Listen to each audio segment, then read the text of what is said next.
Having won an unbridled victory against the British, the American public, being too stupid to realize the truth about the demon, hailed the infernal Lord Andrew Jackson as the savior of New Orleans.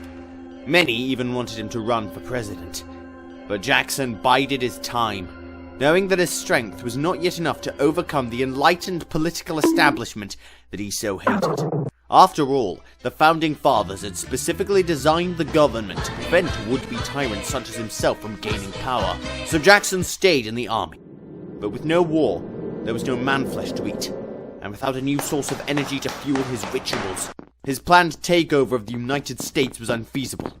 But Jackson spotted an opportunity. Florida. By the 1820s, Florida was the last piece of North America east of the Mississippi not under American control, and though it was a nominal colony of Spain, they didn't pay it any attention, as Florida was, is, and always will be, worthless. Worthless to all, except Jackson. Because Florida is a lawless hellhole, it had long been a haunt for pirates and runaway slaves, who fled from Georgia and Alabama into the interior of the peninsula, which was governed by the Seminole Indian tribes, who had long been a minor nuisance to the Americans. This was Jackson's opening. All he needed was the okay from Washington. Ever since the collapse of the Federalist Party, the Republic had been led by a line of smug, pseudo-intellectual, wannabe philosophes with low IQs. The latest in this line was James Monroe, who, unlike his peanut-brained pleb of a predecessor James Madison, wasn't a short-sighted utopiary with an apparent death wish, but a competent and popular leader. Jackson tried to use his charms to influence the feeble-minded president into ordering Jackson to invade Florida, which he could then use as a base for his evil operations. But what Jackson didn't count on was that the greatness of the old founding fathers had not yet died, but had instead been transferred to a new generation of great men, some of whom found their way into the Monroe cabinet, namely John Quincy Adams, son of the former president, and John C. Calhoun, a man who was not only a skilled politician, but also happened to be an exorcist and expert on demonology. As Jackson cast his spell in the safety of the Hermitage, Calhoun was able to sense the evil in the air of the White House. Now, Calhoun was able to prepare a hasty exorcism to prevent Jackson's witchcraft from taking full effect. He was only able to dull its effects. This meant that Jackson only managed to get Monroe to order him to chase the Seminoles back into Florida, but not to invade the colony itself.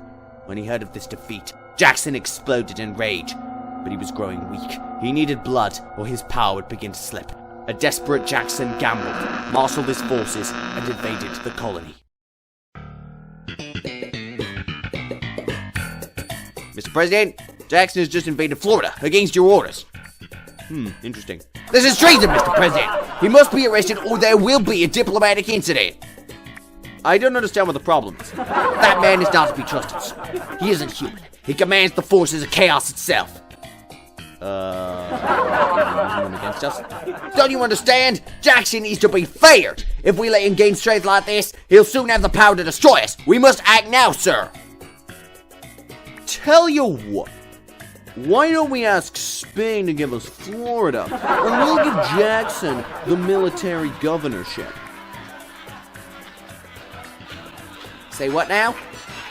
And that's exactly what they did. Now with legalized control of the whole region, Jackson began a reign of terror, bathing in the blood of innocent Seminoles. No mercy was shown, no quarter was given. Jackson would settle for nothing less than the destruction of Florida. But it was at the very tip of Florida's mainland that Jackson would commit his greatest crime. Sacrificing hundreds of innocent Seminole men, women, and children, he opened a portal to the underworld so that the evils of the nether realm could gain access to the world of man. This area is known today as Miami.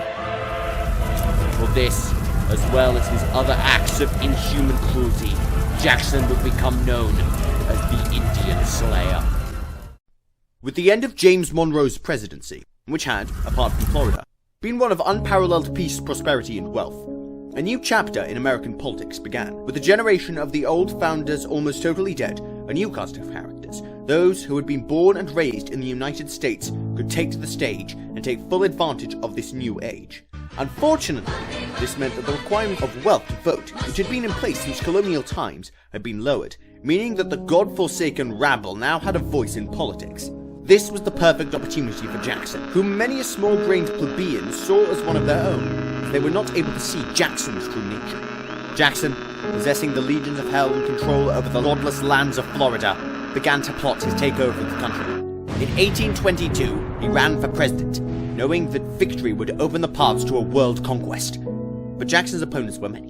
Former Secretary of Finance William Crawford, former Secretary of State John Quincy Adams, Speaker of the House of Representatives Henry Clay, and Jackson's former foe, John C. Calhoun. To most candidates, Jackson was nothing more than a nuisance, a hillbilly, a rustic with little experience in politics and almost no chance of winning. But Calhoun saw differently. He had witnessed Jackson's evil. He had fought Jackson's magic personally. Calhoun knew what Jackson truly was, not just a populist politician, but an enemy not just of America, not just of the world, but an enemy of God himself. As election day grew nearer and the candidates increased the vigor of their respective campaigns, Jackson began to emerge as the clear frontrunner. This was because while most candidates had marketed themselves by their experience as capable and intelligent statesmen, Jackson marketed himself to the low-born frontiersmen and uneducated small farmers who now made up the bulk of the electorate. This new following was transformed by Jackson's agents into a cult of chaos, a cult that would be known as the Democratic Party, which means rule of demons in Greek. When election day came, Jackson won a commanding majority of the popular vote, but the Electoral College was tied. Thus, the election was given over to the House of Reps, which Clay controlled. It was then that all the other candidates realized the true extent of Jackson's evil. They all put aside their differences and agreed to stop the demon. In a dark room in the basement of the Capitol, the following pact was made. Adams would take the presidency, and Clay would be Secretary of State. Meanwhile, Calhoun would infiltrate Jackson's cabal and act as a spy for the National Republican Party.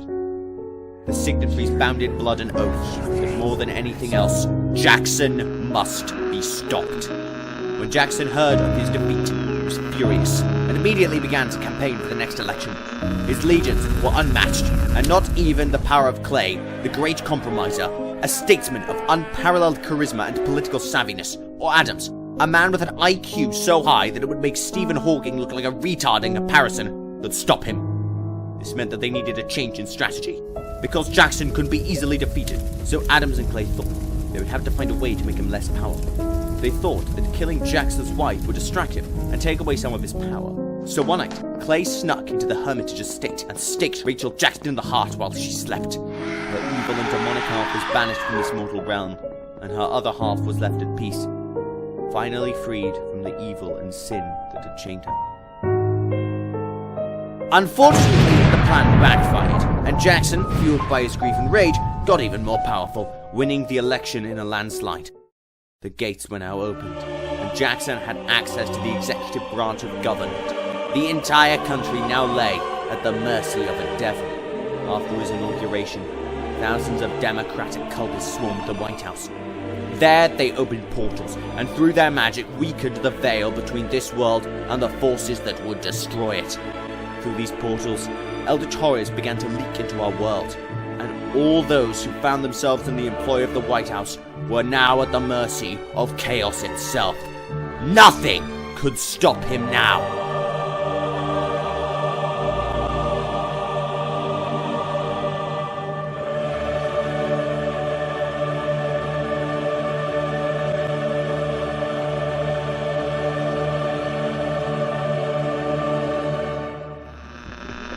The age of man is over. Chaos shall prevail!